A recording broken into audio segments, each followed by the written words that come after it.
We are living in a time of tension, in a time of conflict. I think both India and Sweden are agreeing on that going green is not really a choice, it's a necessity. What we would like to take away from India is that we would like to use the positive energy that is in India. Welcome to this episode of Sustainability Karma. I'm your host, Rajiv Tikoo. Today, we have a very special guest with us, Jan Thesleff, Ambassador of Sweden to India, Maldives, Sri Lanka, and Nepal. Today, we focus on the issues that are dominating the global sustainability agenda this year and how Sweden and India are partnering to work towards a green transition, both at the government and the corporate level. Welcome, Ambassador Jan Thesleff, to this edition of Sustainability Karma. Thank you very much for having me. I'm very excited to be here with you today. India and Sweden have a very long history of relationship, but more recently it has picked up in the area of green space, particularly, right from clean tech to hydrogen. So how do you really sum up the current relationship and the outcomes? Now, as you say, we've had let's say, diplomatic relationship of 75 years, but actually our relationship with this country goes back much further than that. Many of our companies were here, some of them already 120 years ago. But as you say, we have had an increase of acceleration lately. We've had a lot of important steps taken. One of the let's say formal steps that were really determining for this relationship was the India-Sweden joint innovation partnership that was signed in 2018 by the Honorable Prime Minister Modi and our Prime Minister. And that's, let's say, the basis for so much that has been done government to government. Then we have also private sector is essential for all these kind of green transition processes. We talk a lot about government, we talk a lot about what can be done at the regulatory level, but if you don't have the private sector and if you don't have the people with you, not so much will happen. So we also have the India-Sweden Green Transition Partnership, which is at the corporate level, where we have Indian and Swedish companies working together.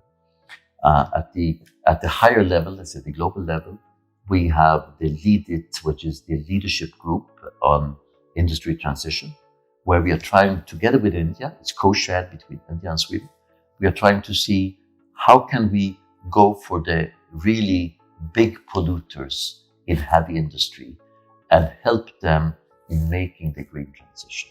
And here really Sweden and India are taking a global leadership role. We saw that at COP28 and we will see it at COP29 in Baku in November this year. And just to give you some concrete examples of this, we have seen Swedish companies come in partnership with Indian companies.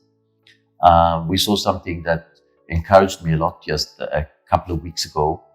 A Swedish company, Altered, signed an agreement with your biggest airline, with Indigo, to put water-saving devices on all the planes of Indigo.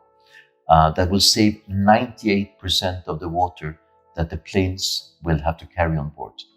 And you can imagine, if you carry less water, you use less fuel and you save the environment.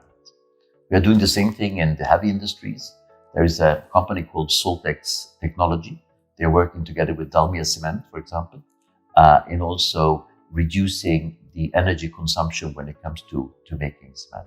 These are just two examples, because I think both India and Sweden are agreeing on that going green is not really a choice, it's a necessity. That's the road we have to go. Climate change is one of the biggest issues of our times. What could be three most important climate actions that you think the world should take? I think that there are two hard factors to work on and some soft ones. The hard ones is to develop the technology of green hydrogen. The second one is battery technology. And then among the soft ones, I think one has to work on I said that the importance of having the people on board, on having everyone contributing to the green transition. And there you really have to educate, you have to convince, you have to see how you can make people take these small steps that will mean a lot. Do you expect any major breakthroughs to happen in the space of technology or in financial transfer? I think we are advancing when it comes to green hydrogen. We are definitely advancing when it comes to battery technology. My country is one of the leading proponents when it comes to advancing the battery technology. We are working together with India on this also. We also have a green hydrogen platform that we have created for Swedish and Indian companies. So that I see continuous progress.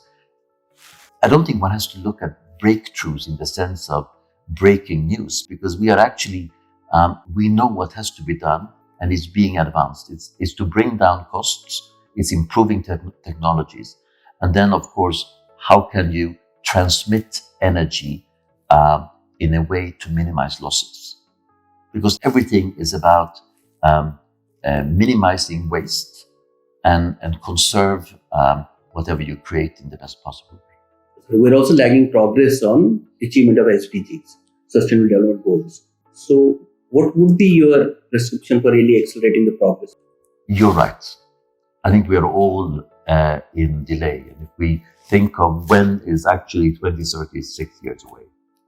But this should not deter us from, it should rather encourage us to do more together on these issues.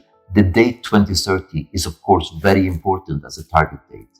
But we all know that this is a continuous process that goes on before 2030 and will have to go on after 2030. When big partners like India get engaged and get on board, we have seen that it happened at COP28. We look forward to COP29 later this year.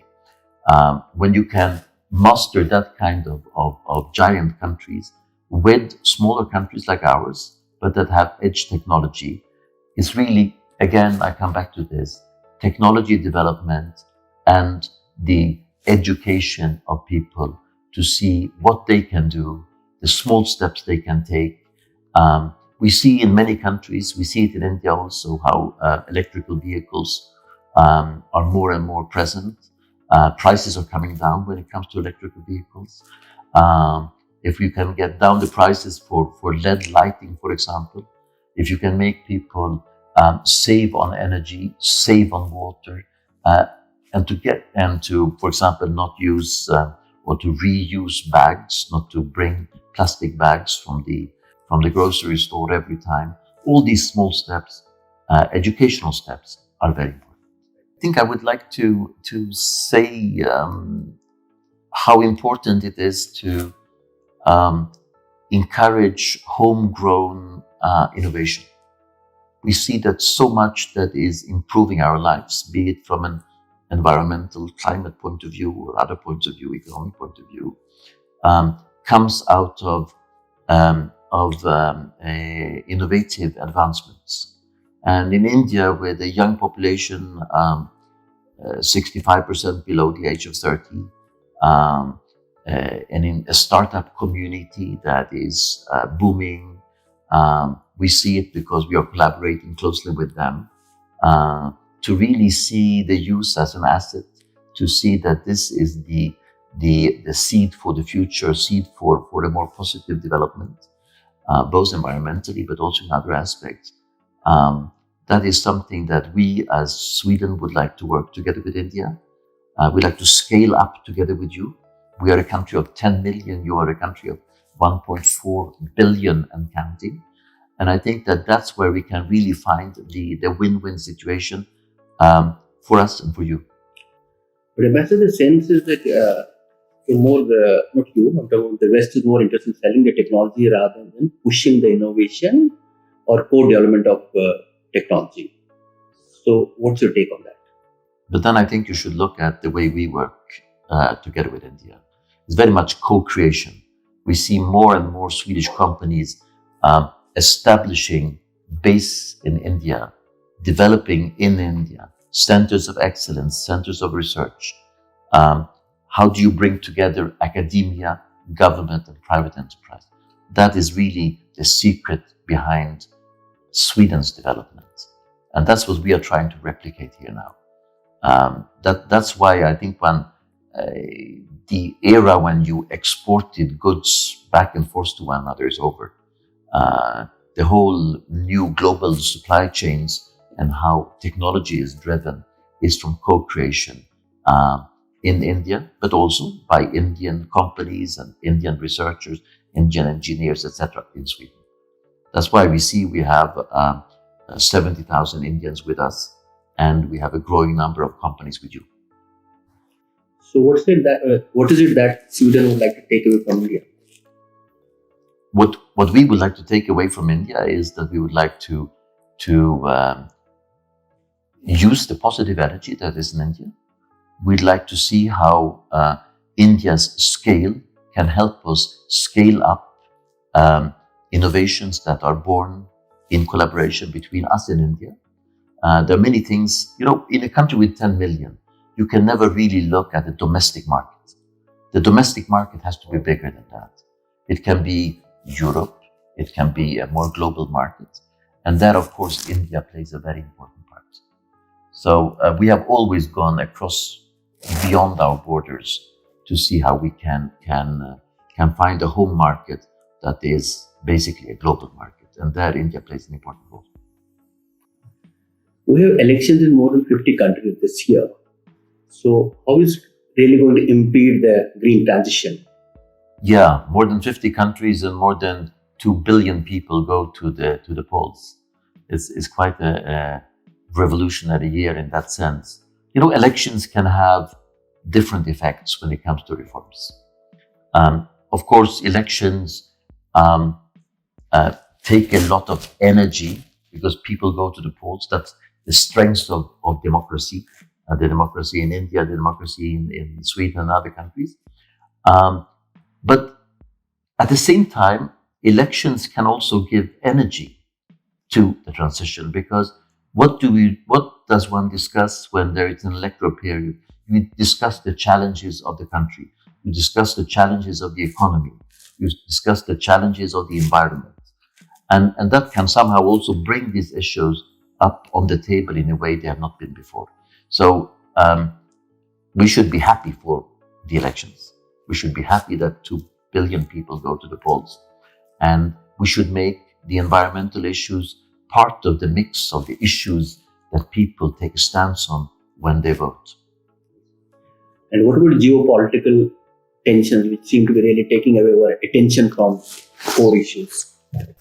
It's true. We are living in a time of tension, in a time of conflict. I think that many of us never thought we would live through such a period that we are doing now. And we should remember that many conflicts actually are induced by climate issues. We see how the fight for scarce resources are creating conflicts between countries. I think we will see it even more in the future. Water resources, fertile ground, etc. Food security. We see how the conflicts, be it in Ukraine, be it in other places, are affecting the food situation all over the world. I think that the crisis we see today and how they will be reinforced actually by climate issues is a very important thing to focus on. And overall, are you more optimistic about things working out? I think that there is conflicts, aggressions don't come alone. Usually when these things erupt, like the aggression against Ukraine and what we also see in other parts of the world, we see it in the Middle East, we see it elsewhere, that very often actually brings on other actors and other crises to come to the fore somehow. but I'm in the job. My job is to find constructive solutions. I'm in the job of trying to get the optimism together for peaceful solutions. Am I hopeful today that we will live in a peaceful world tomorrow? No, not really. Things are at the level where we haven't seen them before. But it's our job, it's the job of India, of Sweden, of others to get our act together and to work for a peaceful future. That's my job, and I think it's our job actually. Thank you, Ambassador Jan Thesleff, for sharing in a very candid manner your opinion about many issues. Thank you very much. Very much. Thank you so much. Thank you. For participation in this program, write to us at sustainability.karma@gmail.com. You may also connect with us on social media. This podcast is also available on podcast hosting sites. Looking forward to meet you again at the same time next week with a new episode and a new guest. Till then, goodbye from all of us.